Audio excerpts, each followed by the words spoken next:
Hey, it's Mila. Welcome back to my channel. I go around and I go around and I go around, I go around. I'm always out, I am always out, I am always out, I'm always out. I keep running so I don't have to go. So today we're doing something very different that I haven't done before. Like, I have done some tier ranking videos, but I've never done it around books. So I thought, you know what, let's go to my like little tier ranking chair, because literally every single tier ranking video is like filmed in this chair. So it was like, it just makes sense to come back to this chair. We have my trusty iPad. I'm just gonna throw in a blanket because it's a little bit chilly. Before we get into it, if you're new here, my name is Mila. I make everything from college, lifestyle, and bookish type content. So if that sounds fun, definitely hit the subscribe button down below to, you know, be updated every single time that I post. A little bit of like backstory. I looked at a bunch of like already made tier rankings, and some tropes were not there. Others, it was like, I don't know, I did not like them, so I made my own. I'm gonna link it down below if you guys want to go check it out. I definitely got inspired by some other people's tiers, but I made mine because I think it's pretty. I like it. I played around with the colors of the tiers because I was like, you know what? I like pink, purple, and blue. So we're gonna make it pink, purple, and blue. Let's just start the screen recording and then we should be good to go. I played around with the names of the tiers. So first we have inject this into my veins. This is God tier. This is everything. Like, it's pretty self-explanatory. Then we have amaretto sour. And amaretto sour, it's like, it's my go-to drink, right? It's a classic. I know I'm gonna love it. Like, you can't go wrong with an amaretto sour. And that was my logic with this also. Then No Strong Feelings, which, you know, it's good. It doesn't make me want to buy the book, but it's like good. It's a trope that I enjoy. We have Good If Done Right, because some tropes are so good if done right. If not, it's just like, this is one of the worst things I've ever read. So we have that. And then the last category, absolutely not, because no, just no. So the first thing we have Marriage of Convenience. I've never read a book that was a Marriage of Convenience. Ironically, I literally like super recently purchased one that was Marriage of Convenience. So I'm going to treat it as fake dating. And fake dating, for me, that's something that I love. I don't know if it's Inject This Into My Veins or Amaretto Sour, but since I've never read Marriage of Convenience, I want to put it lower than fake dating. So I think I'm going to put it in No Strong Feelings once again, because I don't really know, because I don't have the experience like venturing into that. Next we have Grumpy Sunshine. Grumpy Sunshine, I hate when I go to like move my thing and it moves the entire page. Please. Okay, perfect. Grumpy Sunshine, you can't go wrong with Grumpy Sunshine. It's always, it's a classic. It's so good. And it's like, I will literally, like, if a book says Grumpy Sunshine, immediately buying it. It's so good. Just I love.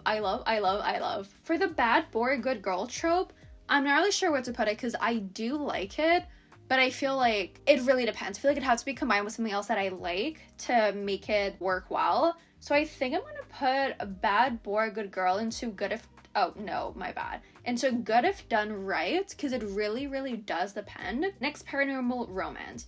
I feel like same thing here.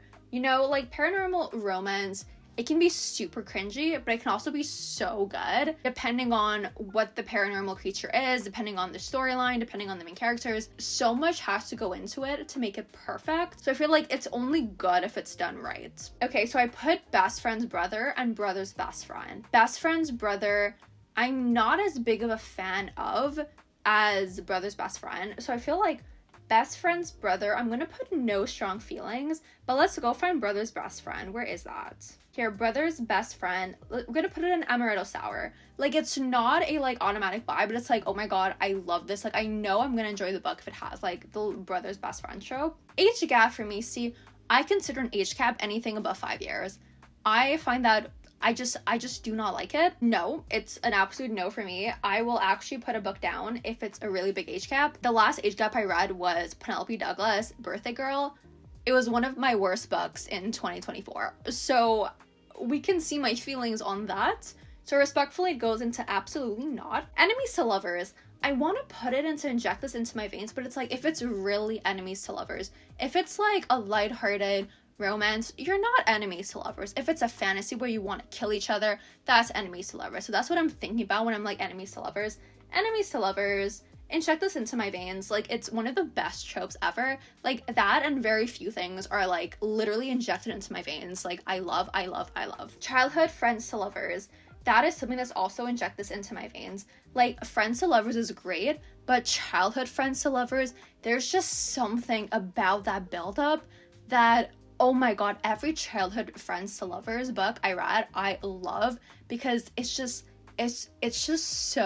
so perfect. Accidental pregnancy for me is an absolute no. I want to see your romance with the guy. I don't want to see you thinking about a child. No. And while we're at that, single parent for me, I feel like I haven't read enough to know. So I think I'm gonna put it into good if done right. It's like, I don't want the child to take away from the romance, so that's why I'm like very wary about it. But I feel like good if done right, that feels good, that feels fine. Love at first sight, it's good only if done right. Like, some books, it's really good if it's done right. Other books, it's like, because it's such a, like, it's not a realistic thing, right? So it really has to be done right, that it's like, that's that intimate immediate infatuation, and it's like, it has to be executed very specifically for it to be like good. So good if done right seems like the perfect place for that. Slow burn immediately into inject this into my veins.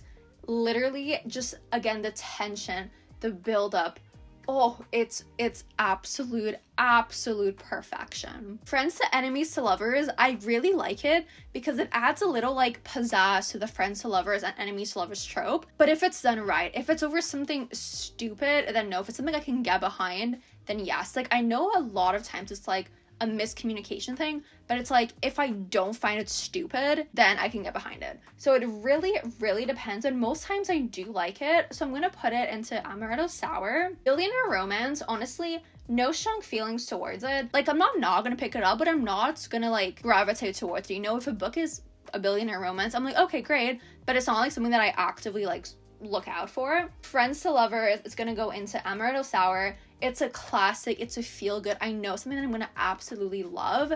It's just fluffy, wholesome, and cute. Next, love triangle. Love triangle, if it's done right, in very specific cases, it's done right, and it's so hard to execute a good love triangle, so I'm so wary. But if it's done right, it can be so perfect. Like, it has to be to the point where it's like, I want her to end up with both guys. If I like one guy more than the other, no. It's like, I want to have the dilemma that she's having. I want to be torn between both guys because they're so perfect and I love them both. If I don't have that, I do not like love triangle. Workplace romance is going to go into no strong feelings. Like, once again, I'm not going to pick up a book just because it is a workplace romance, but I'm not like not going to pick it up because it's a workplace romance, you know? I think I only read one book where cheating was involved, so I don't really have any strong ties to it. Like, my personal beliefs on cheating in like real life is like, just break up. Like, literally be an adult, like break up. So I feel like in a book or in fiction, I can make a little distinction where it's like, this is fiction, it's not real life.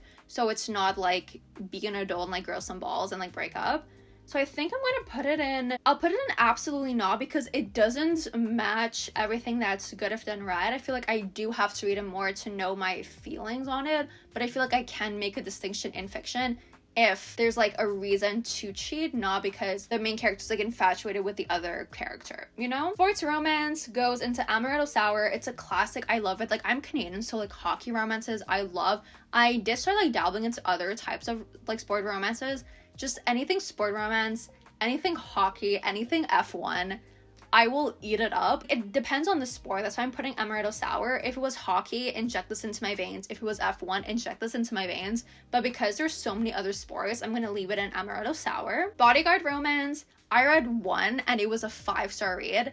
Like, I mean, obviously it was Twisted Games, but because I loved it so much, and I feel like there's just something about a bodyguard romance that I'm going to inject this into my veins. That like tension, that like forbiddenness, it's so good, and I will literally eat it up. Right person, wrong time. If it's done right, if I have a very strong emotional pull to the character, if I see myself in this character, if I really deeply feel for this character, I'm gonna love it.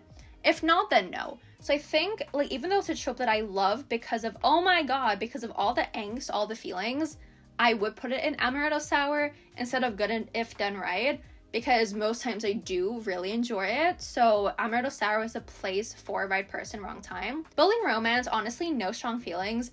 Like, most times I feel like it really depends. Like, I'm really thinking of Zurich Academy and I love it, but then other books I'm like, I'm just very meh towards it, so it's gonna go in no strong feelings. Friends with benefits to lovers. So I don't like my books to be too spicy. So anything that starts off friends with benefits to lovers, it just doesn't hook me, doesn't grab me in. It's like, yes, I believe in the romance, but not as much as like in other cases where it's like we got to know each other, then we're intimate. If you're intimate immediately, that's just like not something that I can connect with. There's like no ties to the characters.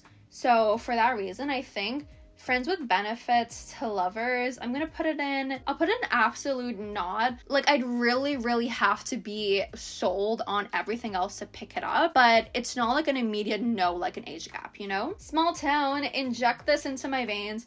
I don't think I've read a small town romance that I did not like, because there's just like something homey, the cowboy, it's so good. Mafia romance, I tend to really like mafia romances. Like, there's only one that I did not like. There's an air of danger when you actually see shootouts, and it's like when you see more of the mafia side, I really like that. So I think I'm gonna put it in Amaretto Sour. One of Us is Famous. I like it, but I haven't read enough to really know. So I'm gonna put it in, like, there's no strong feelings. It's not gonna attract me to the book, but it's not gonna like repel me also. Fake dating. Do I want to put an Amaretto Sour or inject this into my veins? I think fake dating is gonna go into inject this into my veins. Very rarely fake dating I do not like, because they're just like, you just see the fake dating and then it becomes real and you're like, oh my god, finally.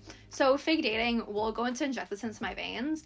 Let's just like go over all this and see if I like where everything is placed. I feel like I like it, you know? I feel like Bodyguard romance, I'm gonna move to Amaretto Sour because I do only have one like book of reference, so that's gonna go over there. Then everything else I pretty much like how it is. So that's my finalized ranking of book tropes. I'm just gonna stop the screen recording. Once again, the template is gonna be down below if you guys want to go do this yourself. Yes, it's very similar to what's already out there, but it's purple, pink, and blue, and it has a few tropes that I did not see. Or it's like, I saw in some, I didn't see in others, but those had some that I didn't want to use. It's just like basically me mashing up like my brain on 2 other like ranking videos. But yes, really hope you guys enjoyed. If you did, definitely hit the subscribe button and leave a thumbs up. And also go follow me on all my socials, TikTok, Instagram, and Goodreads, all links down below. Let me know what some of your favorite book tropes are. And let me know if you want to see reading vlogs with certain book tropes. Like, that's something that I really want to focus on this year, because I want to get as much as I can off my physical TBR. So I'm kind of like already looking, okay, what are series I can make a reading vlog out of? What are some tropes I can make a reading vlog out of? So if you have any ideas, don't hesitate to leave them down below. I would honestly really appreciate the help. Plus also, I want to know what you guys like want to see, right? Like, I want to bring to you what you guys actually want. So yeah, that's gonna be all for me today. So stay safe, protect your vibe, and I'll see you all next time. Bye guys.